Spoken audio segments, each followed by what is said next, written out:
we feel that we are accepted, like we are foreigners here, but we don't feel that we are don't feel any distance. And this is really nice here. Takes high position, it means it's kind of a god, and all below, they are slaves. And this is in all hierarchy level. Hello and welcome to 20 Minutes Abroad, the podcast where we talk about different cultures from different countries. Today, we will talk about Belarusian culture and folklore, and we're also going to talk about moving to another country, right after the intro. My guest today is Dmitry. Is it pronounced right? Yes. How do I pronounce it better? Dmitry? Actually, this is also a good question. Okay, sorry. Yes, we are quite flexible with our names. So originally, in passport, my name is Dmitry. But from childhood, I have the next names. Dima, this is most easy name. Then Dimucha, Dimos. So it's in principle quite flexible with names. And I think originally it came from Greek. And most of my colleagues called me Dimitri, means with additional I. So it means I'm completely fine with any way. Okay. Pronounce, Nice. Is quite it flexible. normal to have these many ways? I mean, it's normal, yes, and it's part of our culture to be flexible with name, because names, it also reflects more or less the relation between people. So if people name you in your official name, it means that they really would like to have a distance between you and this person. And usually it means either someone would like to say you something bad, or not really getting know each other. So it's kind of defaults or some basic steps. And then when people learn each other, normally they communicate with some short names. And it's also quite interesting that in different groups you might have different way to name people, and this is also normal. Like in Belarus, it's also common if you in official, like somewhere, you have not only have to pronounce not only the first name, but also it's called a second name. It's the name of your father, and usually it also means that it's quite official, conversation, and so it means that again something might happen, or So we are quite flexible with names, and it's usually no one will. You are a bit upset if someone makes a mistake. It's just in general, it's fine. Okay, so that was really interesting. So you already kind of answered our first question, but I'm gonna ask you anyways. So what would you say is something other that is unique about your culture? So to understand the culture of Belarus, I suppose you need to know a bit history.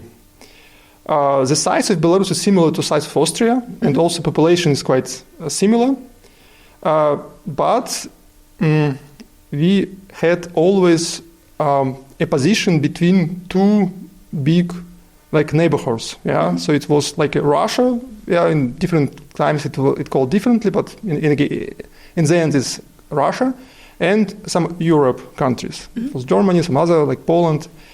And Belarus was always in a good position to be a kind of bridge between them. So it means all goods were coming through, and it was possible to get some money.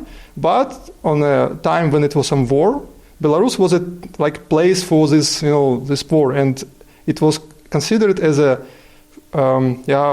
source of some food for all armies who are going back and forth. It means it was really the situation was like Napoleon. He was crossing the country. He ate everything which was available, and so it was really a lot of such situation. And Belarus was always a situation that it was kind of he was under control or influence of some other neighborhoods, and that's why the unique situation of Belarus that people were quite. They developed a strong position to survive in this. And the culture, the folklore of this was developed in a way that Belarusian accepts everything which is going on.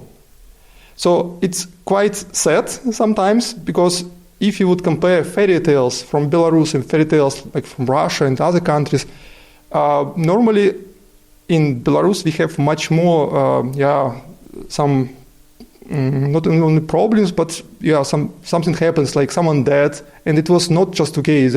It's final step, like someone get. It was really intermediate, like okay, someone dead, but life's going on, everything's fine, let's continue, and so on and so on. And this is also quite important to understand that why we have particular celebrations and so on. So it's the culture was driven by the idea to survive, to accept what is going on, and to have a bit fun out of what is happening. So coming closer to the events or celebration points. So in Belarus, we have quite good combination of some ancient traditions, which are coming from ancient religion, before this Orthodox and something, and modern, which came with Orthodox. So mainly in Belarus, Orthodox is a main religion, and in winter we have Christmas, but it's not like Christmas on 25th of December. It's 7th of January, and this time we also have kind of combination of classical, Christmas, and this kind of festival of this ancient religion with the basic idea is that everyone from some village comes to the neighborhood with the sun as with a rising sun as a symbol, and then sing some songs, dancing, and getting some present in return. So its combination is quite interesting because it's really naturally combines. Then in spring, there is also an event. From one perspective, it's celebration, then winter is gone, means yes, we have survived. And from second perspective, same time, it's it's a beginning of fasting. The time when you should not eat meat. And there is a complete week of celebration, which combines all these two events. And this is quite interesting time because basically at this time people mainly eat pancakes with all possible combinations, with sour cream, with everything. And people also visiting each other. So it means you first visit your neighbors or so, and in the end you need to visit your mother-in-law. And it's important, mother-in-law should cook pancakes for this is important. And in the end, in Sunday, we have a symbolic event. We burn out the figure of this of a man which represents everything bad which happened, and hopes that in future everything will be fine. This is good. Then in summer there is an event Kupalle. This is also a combination. From my perspective, this is day when sun is in a top position, and secondly, it's also have some Orthodox meaning. People mainly celebrating in villages in a way they put all trash, everything which they don't need, to one single place, like on a bank on a river or somewhere in some open place, then burn it out and jump over this open fire. And this time, first of all, it's fun, and it also, since it's summer, everything is good. It's kind of the time when young people met together, and then they jump together, holding their hands over this fire. Then they're swimming. This is also important. This day, everyone need to swim because it's kind of clean, procedure.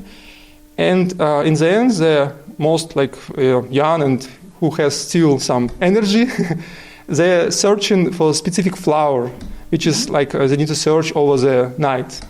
Usually in 9 months there are new baby after this, but officially this is a time for searching flower. This is and then in autumn the celebration is for the successful harbor, means when we are really everything is good in fields, and people also celebrate that we finally have everything done. We are prepared for winter. So it's also kind of a combination of these two sources for ancient religion and modern religion. And it's also the time when people could relax, could enjoy, and don't think about some problems which they have. So historically it was driven like this. Of course, in modern time, it's not so bad anymore, hopefully. Okay, now it's still bad, but again bad, yeah. But I mean, in general, people now more open, relaxed, and they have, more like developed, they have more reasons to have a better feeling, but I would say our roots are those roots. And when something happens, and we are coming back to those roots, and those roots really tell us how to behave, what to do, and so on. Mm-hmm. This is mainly about some specifics of our culture. Mm-hmm. Yeah, that's really interesting. It's also a lot of information, but a lot of interesting information. Thank you. And before we continue talking about this, we have actually one question that you can pick yourself. So we have some tickets printed out. Okay. Just pick one. If you turn it around, there's a number on it that corresponds to a question. Ticket 7. Number 7, thank you. And the question is, what's the next city or country you want to travel to? Probably Portugal. Nice. I think that would be really interesting. And then also, to take a little break, we will play a small game together, a little game. And we have 2 blackboards here, and we are going to get 3 questions. We have to guess the answer, so it's mostly numbers. I think it's only numbers. And write that on the blackboard. Then we're going to show the camera what the answers are, and who is closest gets a point. Okay.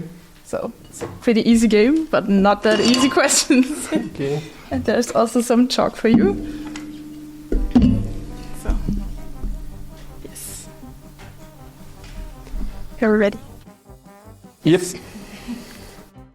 How long is the border between Belarus and Poland? Whoa. I have no idea. Me neither, to be honest. Okay, let's write it down. Like, people can notice how bad the geographical skills are here. So are you ready? Yep. So you're guessing 400? Yep. I'm guessing 300 kilometers. It's 416 kilometers. Wow, that's really close. It was just luck, sorry. So there's open. There's a paper right beside you, so you can wipe off the blackboard for the next question. Okay, next question. How many % of the Belarusian population are Eastern Orthodox? This will be hopefully easier. Hopefully.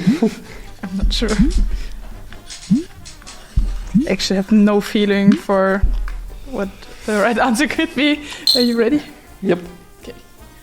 You're guessing 85%, I guessed 60. 83.3%. Wow, you're really good. You're right good answer probably depends who counts.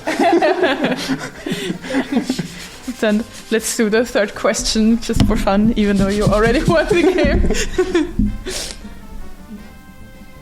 What's the average life expectancy of men living in Belarus? Okay.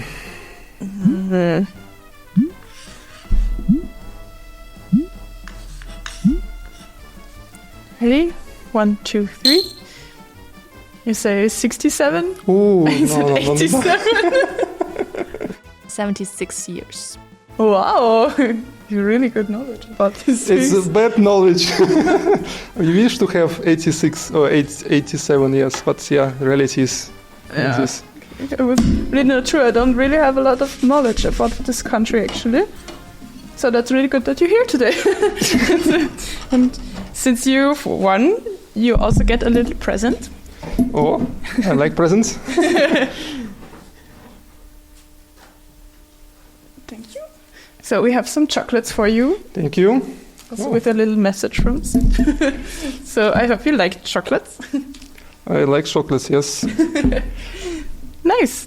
Then let's start into our second topic area and maybe talk about a little about your move to Austria.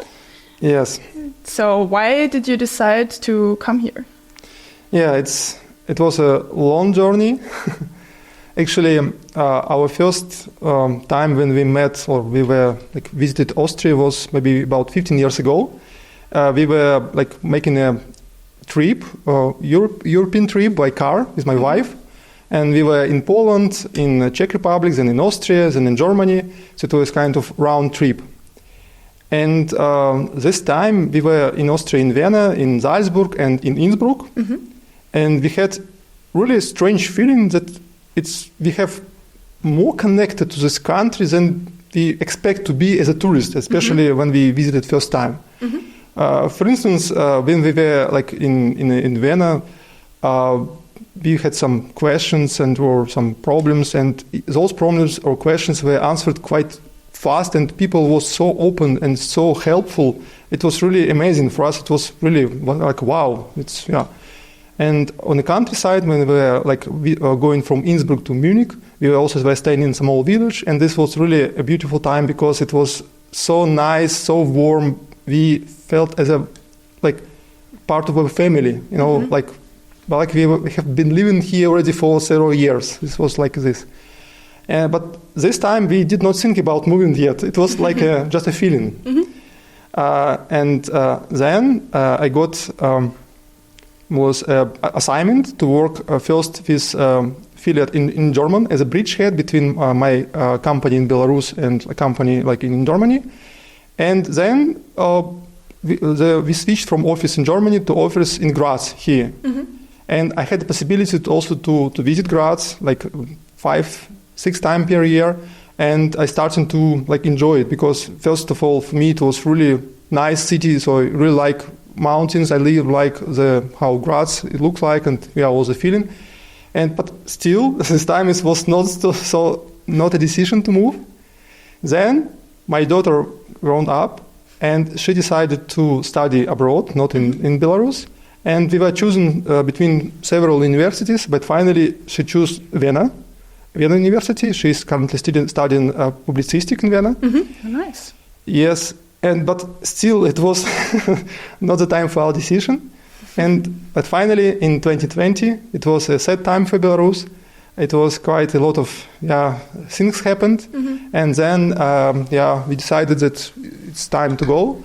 And I asked my colleagues here in Austria in this company if it will be possible to make this, and they hopefully they accept this, and then we moved to Belarus. It was in 2022. Nice. And how was the move to Austria for you?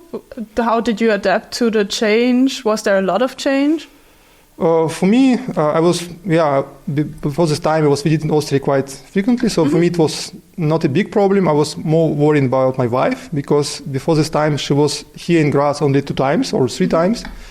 But it was really a great pleasure. So the company offers us a good apartment. It's a really good location. It's Blumenggasse. It's it's really in a place where it's really nice to see. And we were quite quickly settled, mentally, and then step by step we make it official. We came to Austria by car, so we put all our belongings to car, all which fits to the car physically, and then just came here. And until this time, I was never in Belarus. So it was just one time, move, but it was enough to settle good here. So in principle we are fine, and step by step we are getting closer to feel it more as a home. No, that's nice that you feel comfortable here. Yes. And do you miss your home country, or do you miss something about Belarus? So our parents are still in Belarus, and they are really in position to not move because for them it will be too much stress. So I'm missing parents, of course. I'm missing friends who still in Belarus, and maybe some places where which I know from my childhood. So this is something. But I would say Austria is a really great country. It has a lot of nice places, attractions, and we are still observing, even like around Graz. We did not observe everything yet, so we have a lot of to do. Yes, Yeah. this is really good from this perspective. It's fine because we really like mountains. We really like to be close with a sea. And here it's possible to go to Croatia just one day by car, and you already in the coast. Yes, this is fine. True. And would you say you and your family have more adapted to the Austrian festivities? Because since we talked about festivities, do you still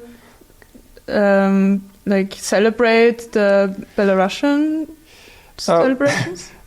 We in Belarus, as I told, would like to have more joy or fun. So means we celebrating both Belarusian and Austrian. So we just have this as a solution.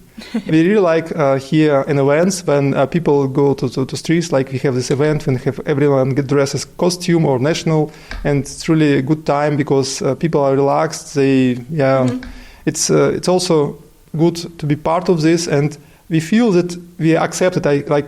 We are foreigners here, but we don't feel that we are don't feel any distance, and this is really nice here. Maybe because there are other Slavic countries around, so from this perspective, this is not so far. And when we have some conversation with Croatian guys, I feel that they're quite close to our mentality. So it's from this perspective, I think we are not really foreigners. But again, it's really nice that we have so good acceptance of us, and of course, from our side, we respect all this tradition and the way Austrian guys are living, and we are trying to learn more and behave similar. So you would say your attitudes and feelings about certain things have changed in a way, or were they different when you still lived in Belarus? Yes, they certainly have changed. The first and main important thing is optimism. So there are investigations to compare countries. It's if you would like to compare countries, and the best would be to see Hofstadter investigation, and then you could compare different countries by different aspects.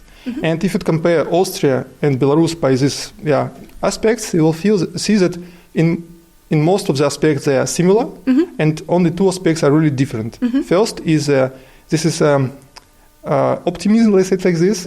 So in Belarus it's quite low. In Austria it's, I would say, more than average.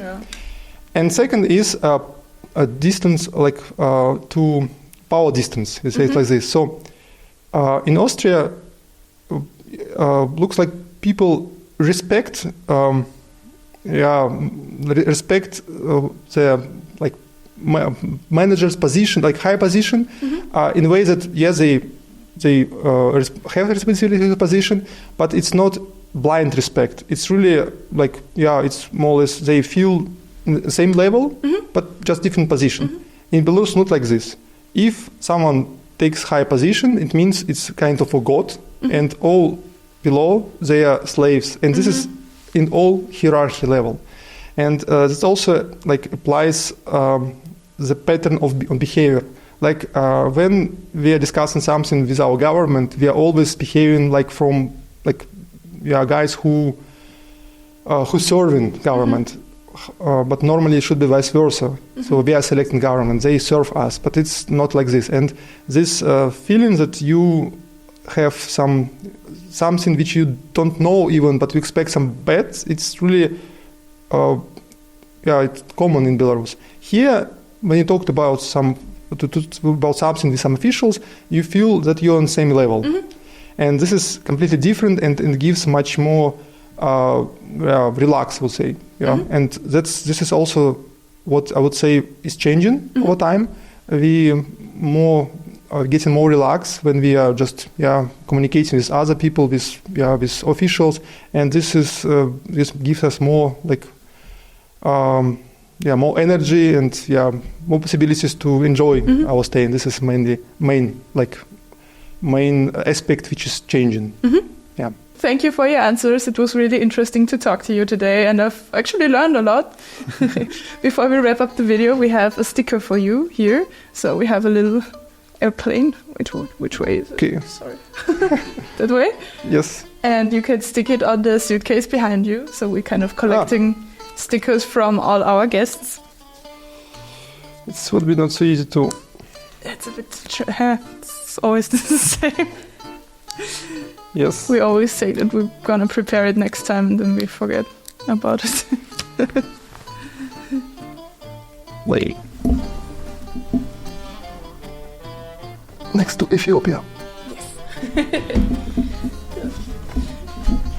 Thank you again. Thank you for being here today.